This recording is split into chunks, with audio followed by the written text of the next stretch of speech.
লাইলাতুল কদরে নফল নামাজ পড়বো 2 রাকাত করে। মাগরিবের পর থেকে ফজরের আগ পর্যন্ত এই সময়ের মধ্যে যখনই আপনার সুযোগ হবে তখনই আপনি নামাজে দাঁড়াবেন এবং নামাজে দাঁড়িয়ে প্রথমে নিয়ত করবেন যে আমি এখন 2 রাকাত নফল নামাজ কিবলামুখী হয়ে আল্লাহর সন্তুষ্টির জন্য আদায় করিতেছি।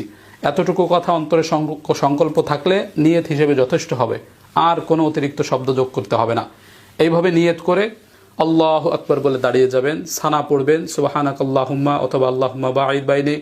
সানা পড়ার পরে আউযু বিল্লাহ বিসমিল্লাহ পড়ে আলহামদুলিল্লাহি রাব্বিল আলামিন সূরা ফাতিহা শেষ করার পরে বিসমিল্লাহ পড়বেন। বিসমিল্লাহ পড়ে যে কোনো একটা সূরা পড়বেন। এখানে নির্দিষ্ট কোনো সূরা নেই যে এই সূরা পড়তে হবে, যে কোনো সূরা আপনি পারেন পড়বেন। প্রয়োজনে এক সূরা বারবার পড়বেন, প্রয়োজনে একাধিক সূরা প্রথম রাকাতেই পড়ে ফেলবেন, কোনো সমস্যা নেই।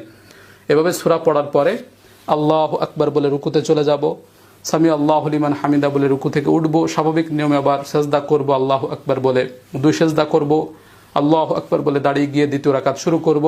শুরুতে আমরা বিসমিল্লাহ পড়ব, বিসমিল্লাহির রহমানির রহিম পড়ে সূরা ফাতিহা পড়ব আলহামদুলিল্লাহি রাব্বিল আলামিন।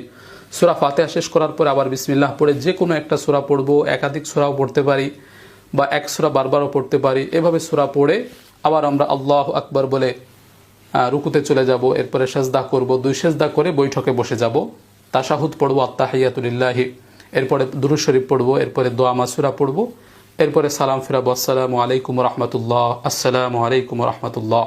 এই যে হয়ে গেল লাইলাতুল কদরের নফল নামাজ।